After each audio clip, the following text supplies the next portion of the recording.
चंद्रपूर दौऱ्यात पंकजा मुंडेंच्या वाहनावरच प्रदूषणाचा परिणाम, उद्योग पाहणीनंतर कठोर कारवाईचे संकेत. शहरालगत वाढत्या प्रदूषणाच्या पार्श्वभूमीवर पर्यावरण मंत्री पंकजा मुंडे यांनी महामाया कोल वॉशरी आणि विदर्भ मिनरल उद्योगांना भेट देत परिस्थितीचा आढावा घेतला. या दौऱ्यादरम्यान हवेतील प्रदूषणाचा परिणाम त्यांच्या वाहनावर स्पष्टपणे दिसून आला.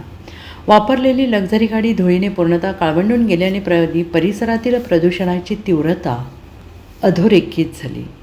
दौऱ्यात आमदार सुधीर मुनगंटीवार, संबंधित अधिकारी आणि स्थानिक प्रशासनाच्या उपस्थितीत मुंडे यांनी विविध समस्यांची माहिती घेतली. चंद्रपुरातील प्रदूषणाचा प्रश्न गंभीर असून त्यावर दीर्घकालीन उपाययोजना करण्याचा निर्धार त्यांनी व्यक्त केला. प्रदूषण नियंत्रण मंडळाच्या अधिकाऱ्यांच्या कार्यपद्धतीवर त्यांनी नाराजी व्यक्त केली. अधिकारी मनमानी करत असल्याच्या तक्रारी समोर आल्यानंतर संबंधितांना वेळ देत कठोर कारवाई करण्यात आली, अशी मुंडे यांनी तंबी दिली आहे. मला अंदाज आहे आणि त्याबद्दल सहानुभूती आहे, संवेदना आहे, म्हणूनच मी आलेली आहे.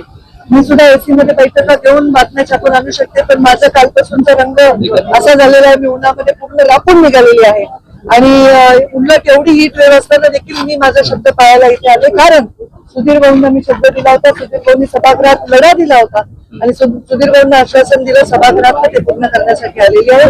इथल्या प्रदूषणावर आम्ही एक लॉंग टर्म प्लॅनिंग तयार करू आणि यांना सुद्धा काम चांगलं करायला लावू, या उद्योगांनाही काम करायला लावू, इथल्या अधिकाऱ्यांनाही काम करायला लावू आणि सर्व मिळून इथल्या प्रदूषणावर मार्ग काढू. तुम्ही स्वतः अनुभव घेतला आहे की प्रदूषण विभागाचे अधिकारी जे आहे, प्रशासनाचे अतिशय मुजोर आहे, लोकप्रतिनिधींचं ऐकत नाही, याच्यावर काही अंकुश लावाल का? नक्कीच लावेन. अधिकारी प्रत्येक ठिकाणी त्यांच्या म्हणजे जे नेतृत्व माझं आता त्यांना लाभलेलं आहे त्याच्याप्रमाणे त्यांच्याही वागण्यामध्ये बदल होईल आणि त्यांना पहिले शिक्षा करायच्या आधी स्त्री असल्यामुळे मी समजावून सांगेन, त्यांच्या वळण लावायचा प्रयत्न करेन आणि त्याला वळण नाही लागत त्यांना शिक्षा करेन. Bureau report, SPN Marathi, Chandrapur.